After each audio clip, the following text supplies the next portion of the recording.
మాజీ ప్రధాని భారతరత్న శ్రీ పివి నరసింహారావు గారి జయంతి సందర్భంగా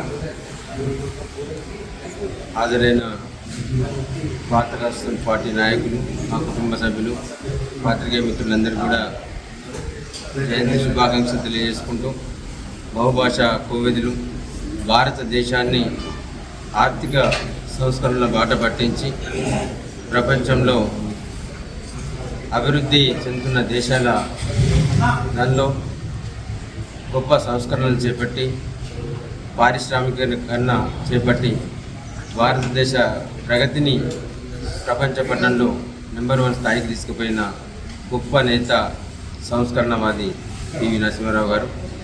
వారి జయంతి సందర్భంగా భారత రాష్ట్ర పార్టీ అధికారంలో ఉన్నప్పుడు గౌరవనీయులు తెలంగాణ తొలి ముఖ్యమంత్రి వర్యులు కె చంద్రశేఖరరావు గారు వారి సేవలను భారత జాతి, ముఖ్యంగా తెలంగాణ ప్రజలు, తెలంగాణ ముద్దుబిడ్డ కాబట్టి వారి సేవలను గుర్తుంచుకునే విధంగా సంవత్సరం అంతా వారి జయంతి వేడుకలను చేయడం జరిగింది.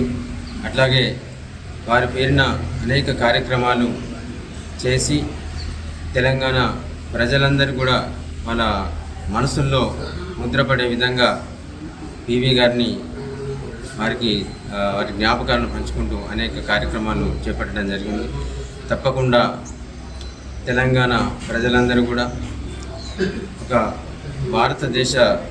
దేశాన్ని గొప్ప స్థాయికి తీసుకుపోయిన నేతను మరొకసారి మనందరం కూడా స్మరించుకుంటూ వారి జ్ఞాపకాల్లో ముందుకెళ్తూ తప్పకుండా పివి గారు చూపిన మార్గాన్ని అనుసరించవలసిందిగా కోరుతూ మరొకసారి వారి జన్మదినం సందర్భంగా అందరికీ కూడా హృదయపూర్వక జన్మదిన శుభాకాంక్షలు. నమస్కారం.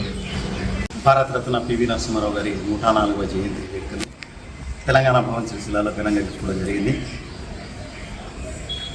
భారత జాతి యావత్తు గుర్తుంచుకోదగ్గ వ్యక్తి పివి నరసింహారావు గారు. వారికి మరణానంతరం భారతరత్న ప్రదానించడం ప్రతి తెలుగువాడికి, ప్రతి తెలంగాణ వాసికి గర్వకారణం. ఎందుకంటే 1971లో ముఖ్యమంత్రిగా ప్రమాణ స్వీకారం చేసిన అతి తొందరలోనే తెలంగాణ ప్రాంతానికి సంబంధించినటువంటి భూములను భూ సంస్కరణల పేరిట వారి భూములను ధారాదత్త చేయడం, ఆయన రామానంద తీర్థ అనుచరుడిగా చేయడం, అదేవిధంగా అన్ని రంగాల్లో కూడా ఉమ్మడి ఆంధ్రప్రదేశ్ను అభివృద్ధి చెందించడం, జాతీయ వ్యాప్తంగా కూడా ఆయన విదేశాంగ మంత్రిగా కానీ, రక్షణ శాఖ మంత్రిగా కానీ, మానవ వనరుల విభాగానికి నేతగా ఉన్నప్పుడే హెచ్ఆర్డి అనే ఒక విభాగాన్ని ఏర్పాటు చేసి తద్వారా మన భారతదేశంలో ఉన్నటువంటి యువకులందరి ద్వారా వచ్చినటువంటి వారి ప్రతిభా పాఠాలన్నీ బయటకు తీసే ఒక కార్యక్రమాన్ని కూడా వినూత్నంగా మనం చేయడం జరిగింది. మరి ఆనాడు 1991లో మైనారిటీలో కూడా వారు ప్రభుత్వాన్ని ఏర్పాటు చేసి 5 సంవత్సరాలు దిగ్విజయంగా పూర్తి చేసిన ఘనత పివి నరసింహారావుకి, ఆయన దౌత్య నీతికే చెందుతుంది.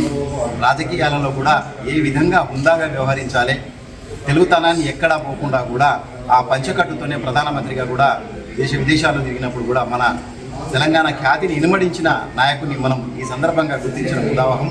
తద్వారా వారికి ఒక ఘనమైన నివాళిని ఇచ్చినట్టయితుందని చెప్పేసి తెలియజేస్తున్నాను. జై తెలంగాణ.